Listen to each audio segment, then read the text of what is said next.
For more on what stood out at the start of the UN General Assembly, we're joined by Sourabh Gupta. He's a senior Asia-Pacific International Relations Policy Specialist with the Institute for China-American Studies. Sourabh, always good to see you. Thanks for taking time to chat with us. Most welcome, Sean. Good to see you. The UN Secretary General Guterres said at the start of this meeting that the world is heading off the rails and tough decisions need to be made to right this situation. Ukraine and the fighting in the Middle East obviously jumped to mind, but let's talk about the solution for some of these key global issues.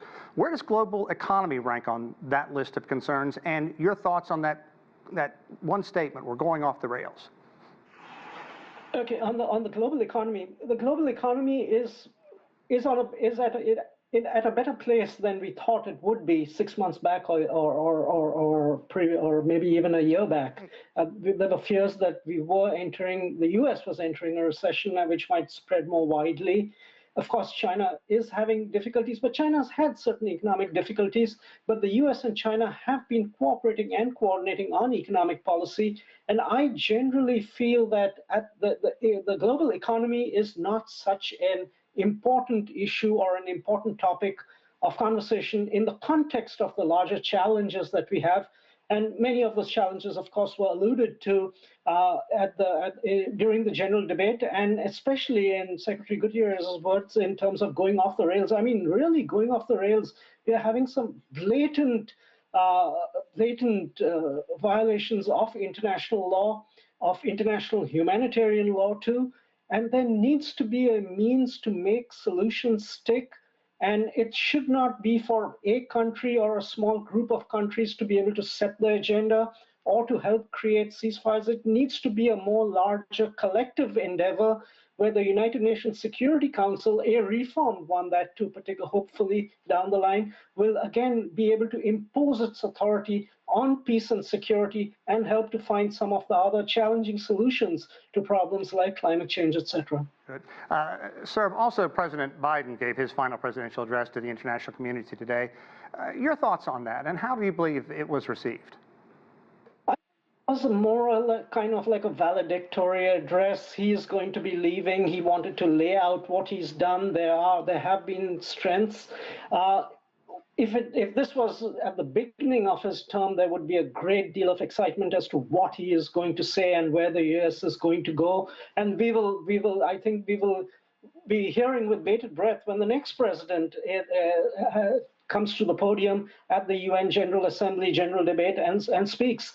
So at this point of time, the gentleman has provided enormous public service to his country and to the world. He deserves a hearing, and it should be heard respectfully. But I don't think it's something that really will stand out at the end of the day once the debate is concluded.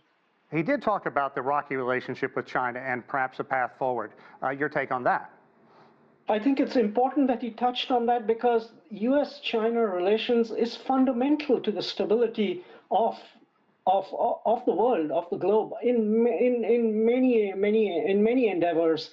And the fact that the two countries have been able to craft a fragile stability and hopefully can institutionalize that further, I think is an achievement. I think the hope was that more could have been achieved, but the fact that it has been raised on a pedestal by Mr. Biden himself and in generally positive terms shows the importance of the relationship, and I hope it also telegraphs to the two candidates who are running for president that once they do become president, whoever becomes president, that they must treat this relationship with the seriousness that it deserves, because this is a relationship not just between two countries, it impacts the region and the whole world.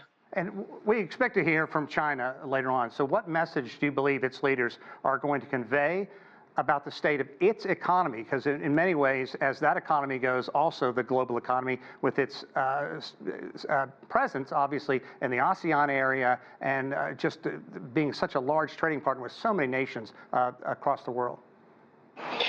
I think the Chinese leaders, in terms of their economy, are going to say that China is seized of the matter. It knows the challenges that it faces, but it is also looking in the medium and long term in terms of making that structural transition in its economy from a high growth model to a high quality model based on innovation, that just throwing money or trying to look for old legacy solutions to the legacy problems is not going to be good in the long term.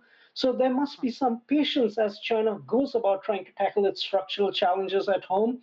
But that being said, China will remain open. It will remain an enormous trade partner. It will be a partner for investment, for consumption, and over and beyond just the economy, that China will be an engaged participant on many of the important themes that have been talked about and are being talked about at this UNGA, on sustainable development goals, on sea level rise, on antimicrobial resistance, on elimination of nuclear weapons, on non-proliferation, that China is a key partner willing to contribute to a better global order in all these endeavors.